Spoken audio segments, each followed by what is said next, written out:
to my channel, or welcome back if you've been here before. My name is Autumn and I'm back with another video. What I am talking about today is, let's just be real with each other, you know? Here on my channel, I do talk about things that interest me, like Japan, Japanese, anime, and like my lifestyle.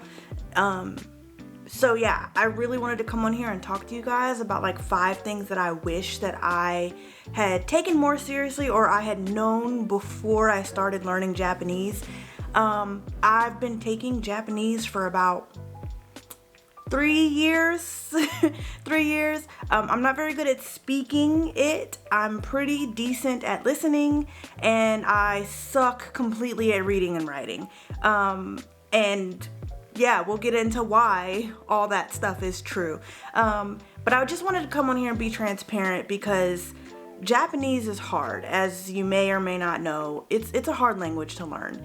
And I think that you have to have a certain mindset to be ready to like jump into such a difficult language.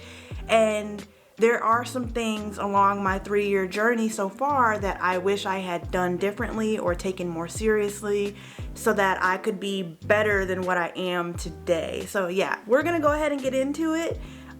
If you would like to stick around, and you know, maybe this might help you when you're choosing what language to pick, because honestly I feel like you can apply all of these to pretty much any language, even though it's not Japanese, or you could apply this to any language really. So the first thing that I wish that I had done differently, and none of these are in any particular order, they're just things that I've been thinking about while I'm in class and while I'm talking to my professor. Basically, I wish I had learned more vocabulary. What I am struggling with now is I have the sentence structure down. I know what I want to say as far as like how to plan it out in my head, but I just don't know the words for things. Like simple stuff like toaster or laundry. And it's stuff that we've learned in the past, but I just never focused so much on vocabulary. I'm more so focused on grammar, because grammar is important. If you don't understand their grammar points, like you're just gonna like fall flat on your face when it comes to learning Japanese. However, I should have taken learning vocabulary much more seriously, because now my vocabulary level is like at a kindergarten level, where it should be at like an intermediate level. I should know certain words when I'm trying to like have a conversation with somebody. Instead, I'm like going to dictionary like, what's the word for clothes?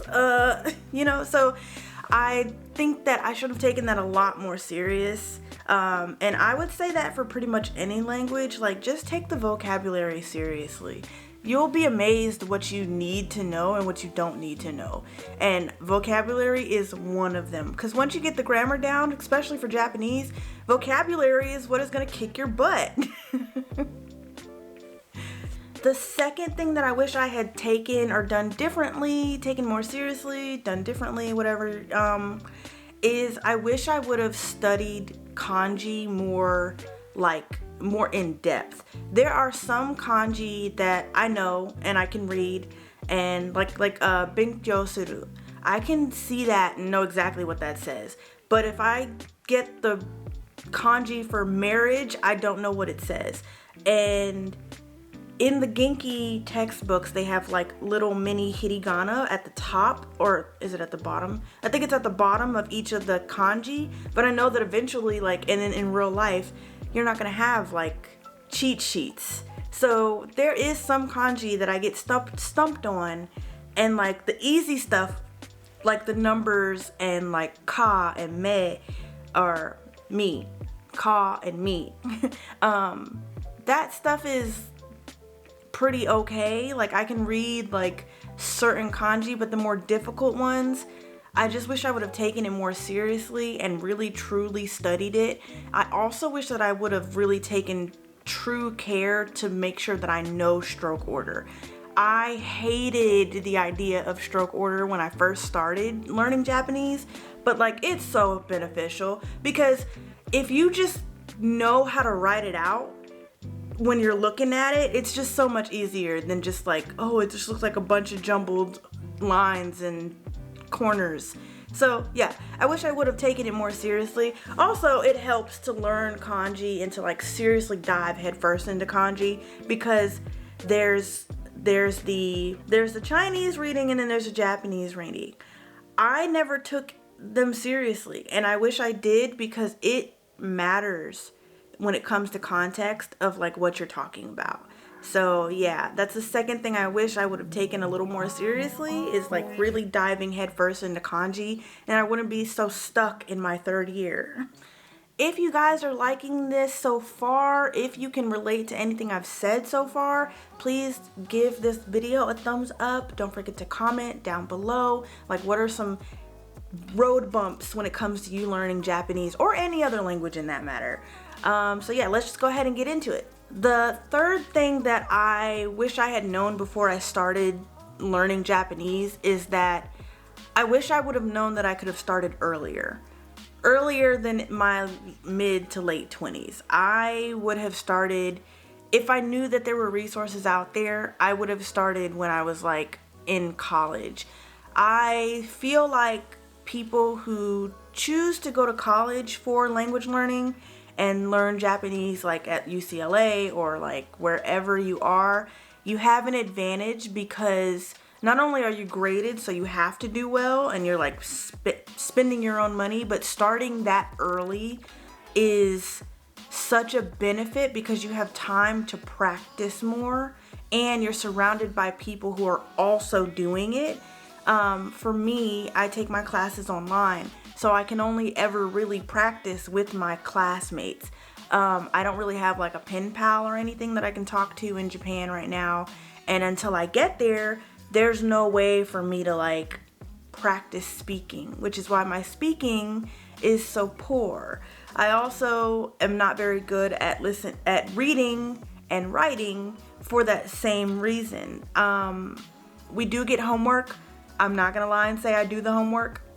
I'm a busy girl. I'm also lazy. But I think that if I had started earlier and I had done it in college, that would have forced me to read and write more than I do now. As far as listening goes, I'm pretty good on listening because I watch a lot of Japanese TV. I listen to a lot of Japanese music. I watch a lot of anime. So I can pretty much listen and understand. I just can't, I have trouble responding because of the vocabulary and kanji concept that I spoke about earlier. And also like just not knowing exactly like if I'm saying it right. A lot of anxiety goes into that. That's another video for another time though. The fourth thing that I wish I had done differently when learning Japanese or deciding to learn Japanese is I wish that I would have paid more attention to katakana. I hate katakana. I love hiragana. Hiragana is so easy. I remember my very first year learning how to write some of the hiragana characters and like freaking out, like really losing it. But it's not that hard. Hiragana is so easy, and honestly, I cop out all the time and I write everything in hiragana now, and I wish that I had written or learned katakana a lot more, because a lot more words are actually in katakana than you think, like sofa and what else? Like little like weird words too, like air conditioner, like air con. It like, come on. So I wish I had taken it more seriously, especially when you get to like the like all the sisu set, like some of that stuff looks the same as hiragana. So I wish I had taken it more seriously. I know that lately in class I have been struggling with like foo and boo and poo, because like I know what it looks like in hiragana, I just don't know how to read it in katakana.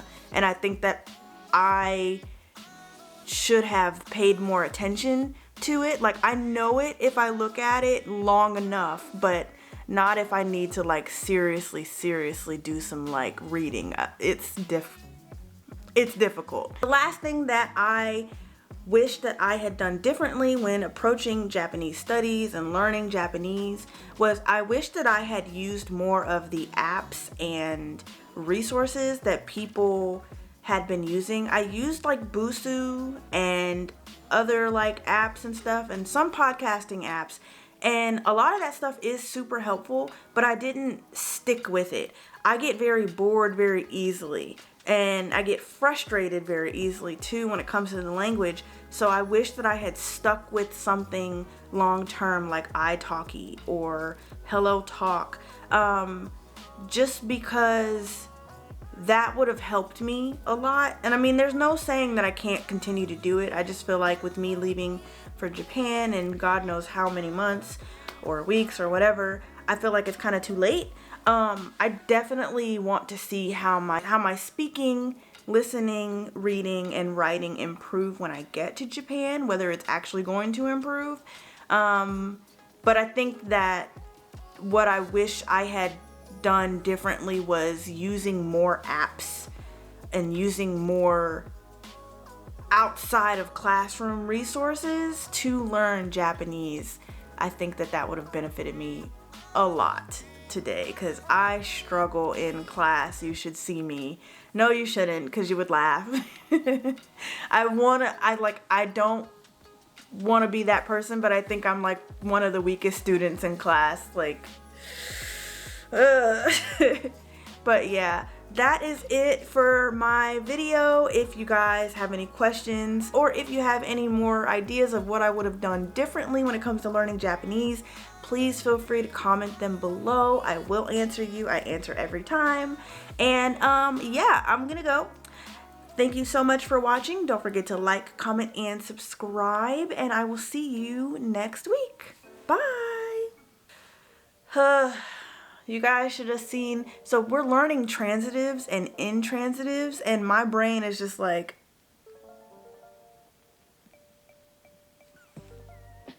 why?